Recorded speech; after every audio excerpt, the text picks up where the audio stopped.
لكي ندعو إلى الله لننشر الخير في الكون الذي حار. السلام علیکم ورحمۃ اللہ وبرکاتہ. معزز ناظرین، آپ تمام حضرات کا اسلامک گفتار کی اہم اور دلچسپ خبروں میں خیر مقدم و خوش آمدید. عزیز ناظرین، آج کی اہم اور دلچسپ خبریں. دہلی کے وزیر اعلیٰ اروند کیجریوال نے دہلی فسادات سے متعلق پوچھے گئے سوالات کے جوابات میں کہا کہ میرے پاس پولیس نہیں، اگر پولیس ہوتی تو ہم سخت کارروائی کرتے. میرا اپنا عقیدہ ہے کہ ملک کی سلامتی اور اس طرح کے فسادات پر سیاست نہیں ہونی چاہیے. مزید یہ کہا کہ بی جے پی یا عام آدمی پارٹی یا کانگریس جن لوگوں نے فسادات بھڑکانے کی منظم سازش کی ہے، ان کے خلاف سخت ایکشن لینا چاہیے.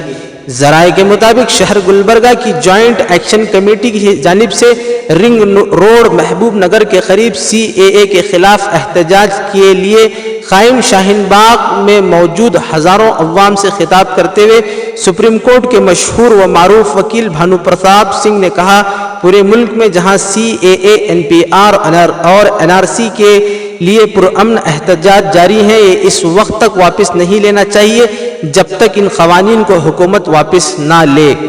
اخباری ذرائع کے مطابق کورونا وائرس کا قہر دنیا بھر کے 50 ممالک پر منڈلا رہا ہے. تجارت، سیاحت، باہمی تعاون سب کچھ رک سا گیا ہے.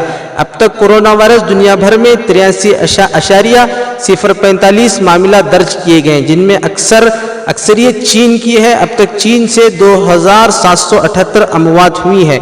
ایسے عالم میں ہم اللہ کی طرف رجوع کریں، سارے عالم کے لیے دعائیں کریں اور مسنون دعاؤں کا اہتمام کریں اور احتیاطی تدابیر اختیار کریں. مشرقی دہلی فسادات میں کل 42 افراد ہلاک اور 630 گرفتار اور 130 FIR درج کیے گئے.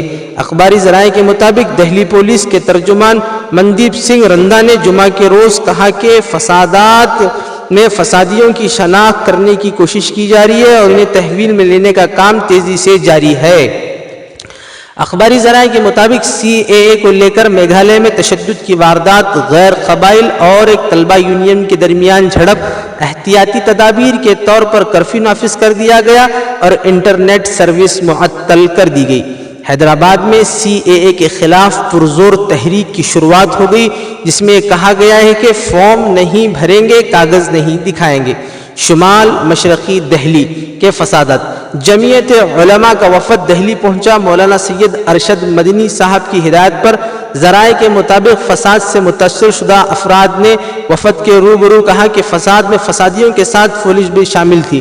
وفد مہلوکین اور متاثرین کے گھر پہنچ کر اظہار رنج و غم کرتے ہوئے صبر کی تلقین کرتے ہوئے جمعیت علماء کی طرف سے ہر طرح کے تعاون کی یقین دہانی کرائی اور پولیس کمشنر سے اس معاملے کے خلاف سخت سے سخت کارروائی کا مطالبہ کیا.